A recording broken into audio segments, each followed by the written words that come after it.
Amazon'dan siparişim geldi. Herkese salam dostlar, Fikirli kanalına hoş gəlmisiniz. Bugün sizlerin qarşısında Amazon'dan sipariş verdiğimiz məhsulumuz gəldi, çatdı bizə və bunun içərisində nələr çıxacaq bu kutuda. Əslində burada videoda göstərmişəm nə sipariş verdiyimi. Kutumuz necə gəlib, neçə günə bu məhsul bizə gəldi, çatdı, bəyannamə prosesi necə oldu və kargo ödənişləri hamısını bu videoda sizlərə izah edəcəm. Çox uzatmadan səbirsizliklə gözlədiyim Amazon, yəni Amerikadan sipariş verdiyim məhsulumun kutu açılımı etmək istəyirəm və baxaq görək bunun içərisindən nələr çıxacaq.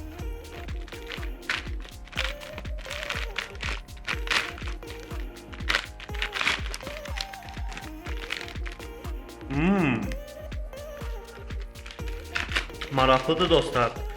Baxın bu şəkildə kutusunda gəlib. Kutu paketləməsi əslində pis deyil. Belə bir paketi var. Üzərində də gördüyünüz kimi yazıları falan. Yəni ki belə paketi var. Yəni normal paketdir. İçərisindən çıxan da məhsulumuz bu şəkildədir. Baxın. Açıqcası paketi biraz nə yalan deyim dostlar, əzilmiş şəkildədir. Yəni çox məsuliyyətsiz şəkil eləyiblər. Yəni bunun ən azından üzərinə, yəni Amerikadan sipariş veririk da. Ən azından heç olmasa bunun üzərinə belə paketlərin üzərinə səhv eləmirəmsə cırt-cırtlar olur. Bilmirəm tam dəqiq adını. Onunla izolyasiya eləyə bilərdilər.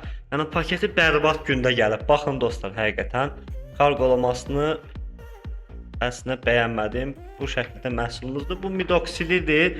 Bunu çoxunuz bəlkə də bilir. Yəni saçlar üçündür. Yəni bir dostuma sifariş vermişəm. Və kutu normal bildiyiniz kimi kutusudur. İçərisindəki belə məhsullardır. Çox qısa bir şəkildə göstərmək istəyirəm. Onsuz da çox adam bilir bunun içərisində nələr çıxır. Kutunu bir dənə qısa şəkildə sizə açıb göstərmək istəyirəm. Daha sonra kutumuzu bağlayaq. Dostlar, belə məhsullardır. Yəni belə paketdə gəlir. Baxın gördüyünüz kimi. Yəni bunu heç bir halda tövsiyə eləmirəm. Nəyə görə tövsiyə eləmirəm? Yəni bunu almağa özünüz cavabdehsiniz. Sadəcə biz özümüzə sifariş vermişik. Yəni bu bir reklam deyil. Onu deyim, biləsiniz dostlar. Yəni sadəcə özümüzə sifariş vermişik. Kutusu da bu şəkildədir. Məhsulumuz bu şəkildə gəlib. İndi isə keçək kompüterimizin ekranına və məhsulu bizə nə qədər vaxtı gəldi, çatdı, nə vaxtı sifariş vermişik. Bunlar haqqında sizə məlumat verək. Dostlar, keçdik kompüterimizin ekranına. Deməli burada bir məsələ var.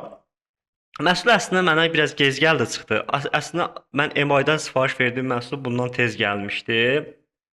Baxın gördüyünüz kimi məhsulu iyul ayın 6-sı sifariş vermişik. Qiymət də bu şəkildə listələnib. Qeyd edim ki, Amazonda necə sifariş vermək olar və necə ödəniş eləmək olur, birbaşa Azərbaycana necə sifariş vermək olur, onun haqqında ətraflı bir videomuz var. Videonun açıqlama bölməsi əlavə etmişəm. Mütləq şəkildə o videonu izləyin. Daha sonra bu videonu izləyin ki, başınız qarışmasın. Amazondan sifariş vermək istəyənlər üçün. İyulun 6-sı sifariş vermişik və mən X-Cargo'dan istifadə etmişəm. Heç bir halda reklam deyil. X-Cargo'na bəyəndiyim və bəyənmədiyim tərəflər də var. Bu şəkildə iyulun ayın 30-u, yəni təhvil verildi.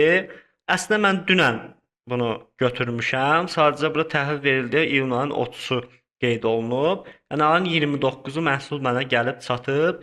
Yəni ki, neçə günə gəlib çatıb, buradan özünüz aradakı fərqi görə bilərsiniz. Yəni bəyən prosesi də asandır. Ödənişi də bu şəkildə kargo ödənişindəki nə qədər etmişik, hamısını da həmin videoda izah etmişik. Açıqlama bölməsinə əlavə edərəm. Yəni ki, məhsulumuz da bu şəkildədir. Kutusu biraz bərbad gündədir. İzolyasiya edilməyib. Yəni həqiqətən kutusuna çox məsuliyyətsiz ediblər. Satsız da burada qeyd olunub. Yəni ki, gələn dəfə məhsul sifariş verəndə bu satsızdan sifariş verməyi düşünmürəm açıqcası. Çünki paketlənməsi çox pis idi. Yəni ki, videomuz bu qədər dostlar. Ümid edirəm ki, sizlər üçün faydalı oldu. Qeyd edeyim ki, istər Amazon olsun, eBay olsun, Temu olsun, yəni ki, Shein barədə də bir videomuz gələcək.